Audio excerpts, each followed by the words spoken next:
হায়দ্রাবাদ মহারাষ্ট্র লিখিতভাবে আলাদা করে দিতে হবে। এত সোজা না।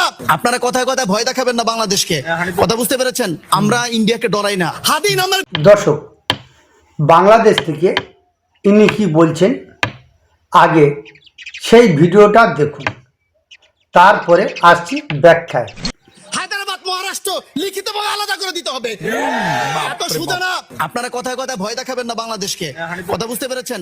আমরা ইন্ডিয়াকে ডরাই না। হাদি নামের বিপ্লবী হাদি ব্রিগেড গঠন করা হবে। ভারতকে কে ঠ্যাঙ্গায় না। আপনারা নেতারা ভারতকে ভয় দেখেন কেন? আমরা যদি কিছু করি তাহলে ইন্ডিয়া নাকি আমাদেরকে হামলা করবে। আরে ভাই, এটা গ্লোবালাইজেশনের যুগ। ইন্ডিয়া আমাদের কিচ্ছু ছিঁড়তে পারবে না। ইন্ডিয়া যদি আমাদের দিকে একটা বুলেট ছোড়ে না, চারদিকে ইন্ডিয়াকে ঘিরে ছিঁড়ে খেলে ফেলাবো। আপনারা জানেন, ইন্ডিয়া যদি বাংলাদেশ দিকে নজর দেয়, ইন্ডিয়াকে 7টা রাষ্ট্র হারাইতে হবে। কাশ্মীর, 7 সিস্টার্স, ইন্ডিয়াকে লিখিতভাবে ত্যাগ করে তারপর বাংলাদেশের দিকে নজর দিতে হবে। আর একটা জিনিস আপনাদেরকে বলে যাই, আপনারা কথায় কথায় ভয় দেখাবেন না বাংলাদেশকে, কথা বুঝতে পেরেছেন? আমরা ইন্ডিয়াকে ডরাই না। আমরা 16 কোটি 20 কোটি স্বাধীন জনতা। আমরা যেই জাতি নিজেদের স্বাধীনতার জন্য, ভাষার জন্য এবং পরবর্তীতে স্বাধীনতাকে রক্ষা করার জন্য জুলাইতে ছোট ছোট শিশুরা যেখানে আত্মত্যাগ করেছে, সেখানে ইন্ডিয়াকে ভয়ের কিছু নাই। রাজনৈতিক নেতৃবৃন্দকে বলবো, আসেন সকলে হাদির মতো জজবা এবং প্রকৃত স্বাধীন এবং সার্বভৌমত্বকে আমরা বুকে লালন করি। আচ্ছা দর্শক, শুনলে ইনি বলছেন ভারত যদি বাংলাদেশের দিকে তাকায় তাহলে ভারতের হায়দ্রাবাদ মহারাষ্ট্র লিখে দিতে হবে। আচ্ছা দর্শক, ভারত কি কোনোদিন বাংলাদেশের দিকে তাকিয়েছে? বাংলাদেশে আছে কি?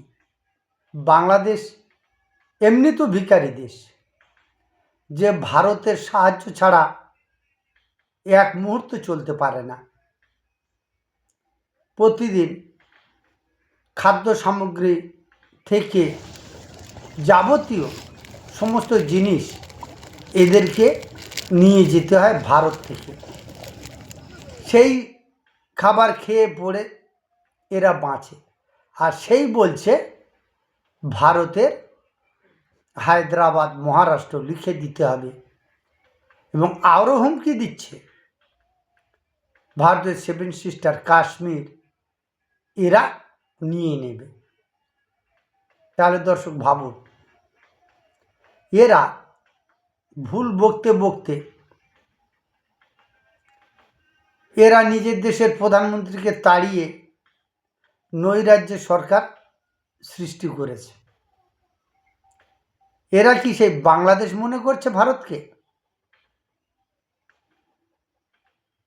তাহলে আমি তোদেরকে বলছি, যারা এই বড় বড় কথা বলছিস, ভারতের দিকে চোখ তুলে দেখার আগে ছোট্ট একটা ভিডিও দেখে নে তোরা।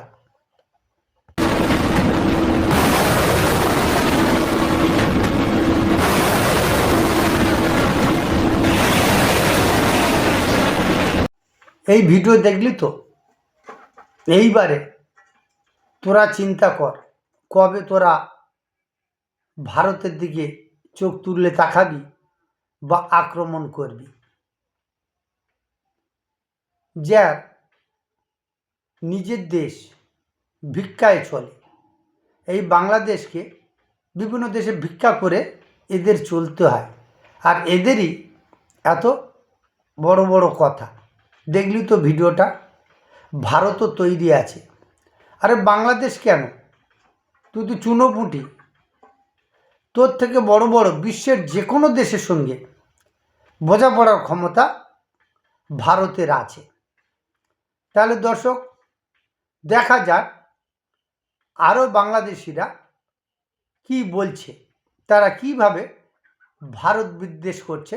দেখে নেওয়া যাক সেই ভিডিও।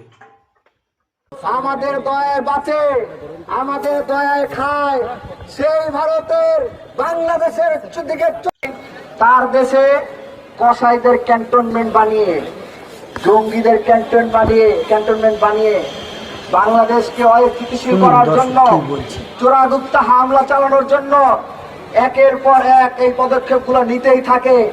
পরের বার আমরা আসবো, সবার হাতে থাকবে খুন্তা কোরাল, একটা ইট আস্ত রাখা হবে এখানে।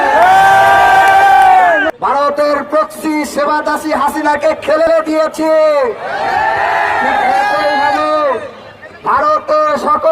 সিকে খেলে দেওয়া হবে, সেভেন সিস্টার খেলে দেওয়া হবে, ইতিহাসের ভারতীয় পোর্শনকে খেলে দেওয়া হবে, দিল্লির মিডিয়াকে খেলে দেওয়া হবে। যদি কোনো ফকিন্নি দেশ থাকে সেটা হচ্ছে ভারত। পৃথিবীর মানচিত্রে ভারত হচ্ছে একটা ফকিন্নি দেশ। এরা যেই পাতে খায় সেই পাতেই ভারতের বাজেট যতটুকু, ভারতের বাজেট যতটুকু তার 40 ভাগের 1 ভাগ ওরা বাংলাদেশ থেকে নিয়ে যায়। এই তোরা তো নিজেদের খবর রাখতে পারিস না ঠিক করে।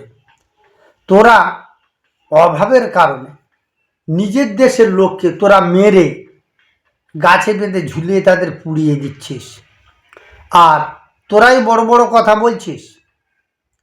ভারতের বাজেটের 40 ভাগের 1 ভাগ বাজেটের সহযোগিতা আসে তোদের বাংলাদেশ থেকে। তাহলে এই জাহাজটা দেখ, এই রকম অসংখ্য জাহাজ তোদের বাংলাদেশে মাল নিয়ে যায়, আর এই জাহাজ এই মাল যদি না যায় তাহলে তোদের রান্নাবান্না বন্ধ, খাওয়া দাওয়া বন্ধ। তাহলে দেখ কারা কাদের সাহায্যে চলছে। পারি যদি তোরা এই মাল নেওয়া বন্ধ করে দে।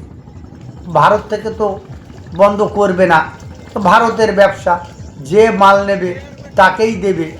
তাহলে তোদের যখন অত গোমর বা এত হিম্মত, তাহলে তোরা এই জাহাজে যে মাল যাচ্ছে এই মালগুলো নেওয়া বন্ধ করে দে। কেন তোরা বাংলাদেশ থেকে এই জাহাজগুলো খালি জাহাজ পাঠাস আর এই ফুল মাল নিয়ে যাস, তার উপর নির্ভর করে তোদের চলতে হয়। আর তোরা এত বড় বড় কথা বলিস কি করে? কেন ভারত কি তোদের বাংলাদেশকে বাঁচ দিয়েছে? ভারতের সহযোগিতা ছাড়া তোরা তো এক মুহূর্তও চলতে পারিস না। তা এত বড় বড় কথা কেন বলিস? তোরা আগে কিভাবে তোদের দেশকে উন্নতি করবি, তোদের দেশের অমানুষগুলো যারা পশুর মতো ব্যবহার, মানুষের আকার, যাদের পশুর মতো ব্যবহার, মানুষকে অন্যায়ভাবে তোরা মারছিস। হিন্দু মুসলমান কাউকে কিন্তু মারতে বাদ দিচ্ছিস না। তোদের দেশের আইন শৃঙ্খলাটা আগে ঠিক কর, তারপর অন্য দেশের বিষয়ে যা বলার বল। আর এর আগে ওই ভিডিওটা দেখেছিস, ভারত কিন্তু সব সময় তৈরি আছে। তোরাই কিনা বলছিস খন্তা কুড়ুল দা নিয়ে ভারতকে দখল করবি।